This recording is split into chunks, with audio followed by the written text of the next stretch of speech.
नमस्कार, आप सभी का स्वागत है। मैं हूं निशा। आइए पूरी खबरें देखते हैं संगम न्यूज पर।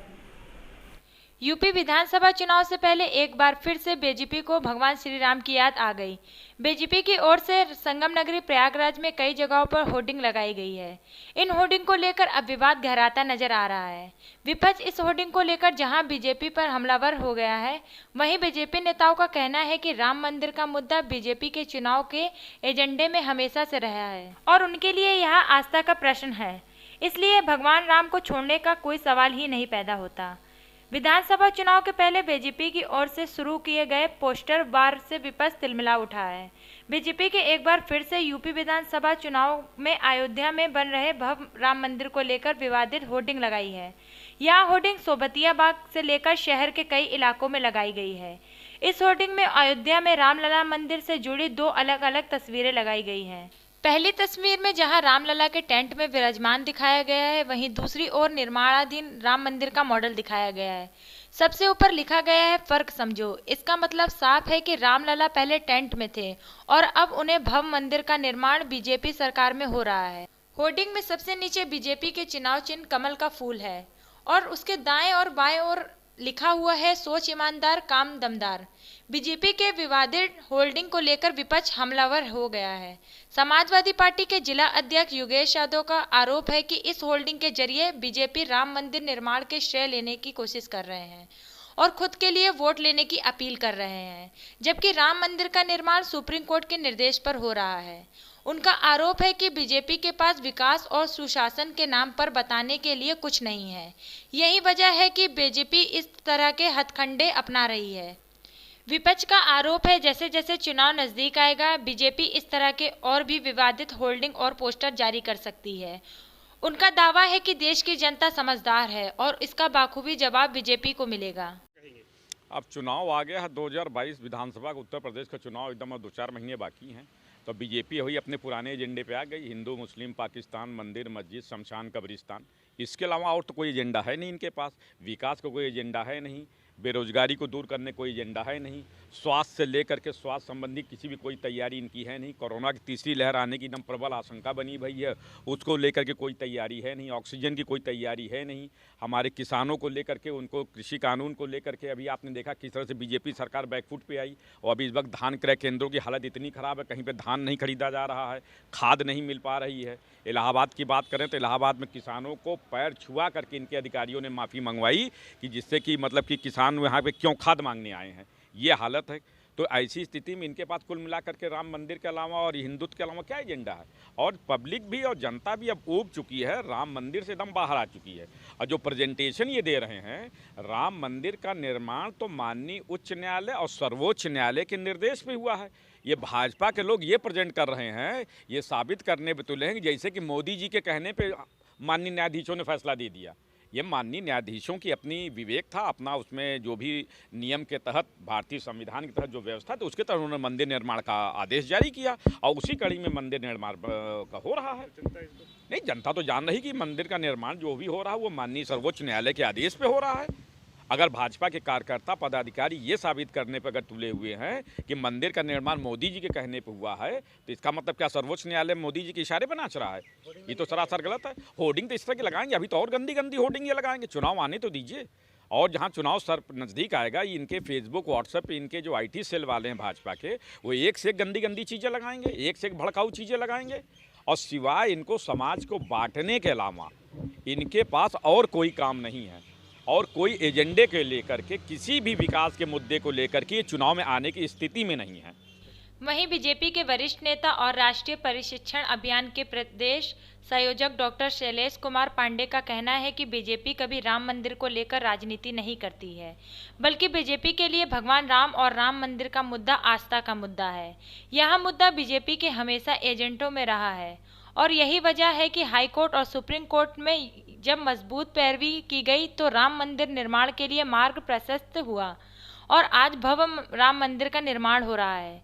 बीजेपी इस होर्डिंग के जरिए सिर्फ यही बताने की कोशिश कर रही है कि पहले रामलला किस तरह से टेंट में रहते थे और अब उनके लिए भव्य राम मंदिर का निर्माण हो रहा है। ये बीजेपी के शासनकाल में ही हुआ है और इसमें बीजेपी का पूरा योगदान है, इसलिए इसको विपक्षी श्रेय लेने के लिए कतई ना जोड़ें।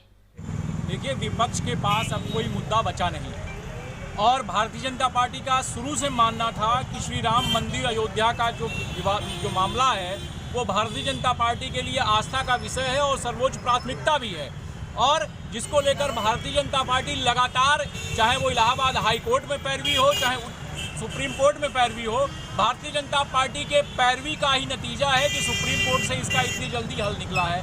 तो भारतीय जनता पार्टी और हम लोग कार्यकर्ताओं का यह मानना ही है कि वास्तव में जो हमने अपने वादे को पूरा किया है कि पहले हमारे रामलला तंबू में थे, अब उनके लिए भव्य राम मंदिर का निर्माण होने जा रहा है और विपक्षियों के आंखों पर चश्मा ऐसा लगा है कि विकास उनको दिख नहीं रहा है, जबकि पूरे प्रदेश में इतने फ्लाईओवर बन गए, इतने आरओबी बन गए, इतने सड़कों का निर्माण हो गया, इतने मेडिकल कॉलेज खुल गए।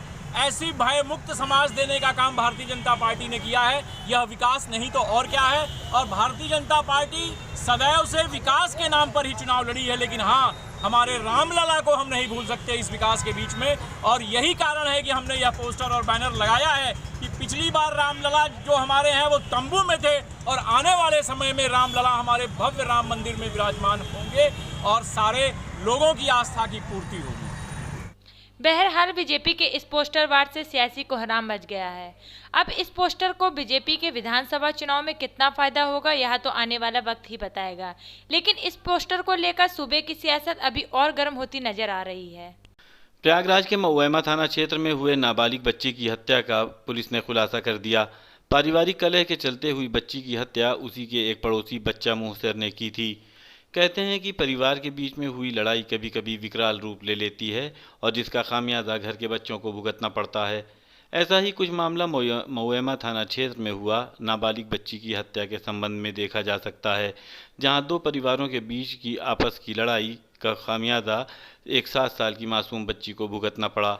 मामला मऊएमा थाना क्षेत्र के बेनीपुर गांव का है, जहां पर मुहसिर जाति के कुछ लोग रहते हैं, जहां पर बच्चा लाल मुहसिर द्वारा एक 7 साल की बच्ची की गला दबाकर हत्या करने का मामला सामने आया है। और पूरे मामले की अगर वजह जानी जाए तो काफ़ी आश्चर्य करने की बात है, क्योंकि ये मात्र दो परिवारों के बीच में होने वाली आपसी कलह के चलते हुई है, जहां बच्चा लाल मुहसिर उसके पड़ोसी में रहने वाले श्री राम मुहसिर से कुछ पारिवारिक विवाद हो गया, जिसके चलते आए दिन के बीच आपसी लड़ाई होती रहती थी एवं उससे क्रुद्ध होकर बच्चा लाल ने नशे की हालत में श्री राम के 7 वर्षीय बेटी की गला दबाकर हत्या कर दी।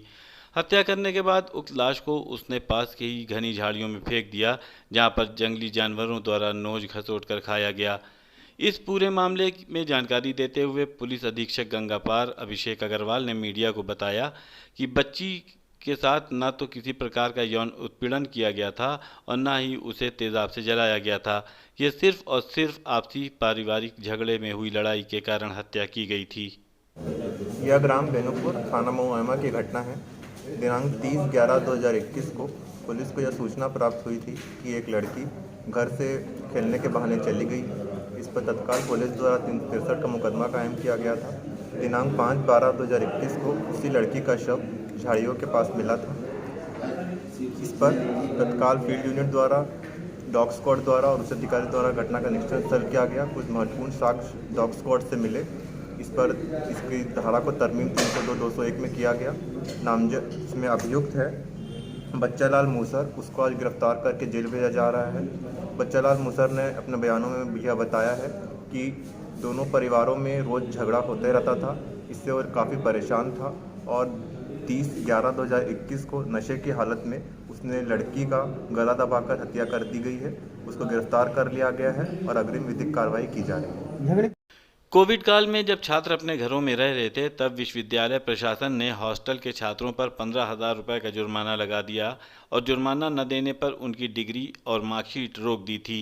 आज इसी के खिलाफ प्रदर्शन कर रहे छात्रों की विश्वविद्यालय परिसर में पुलिस के साथ जमकर झड़प हुई है।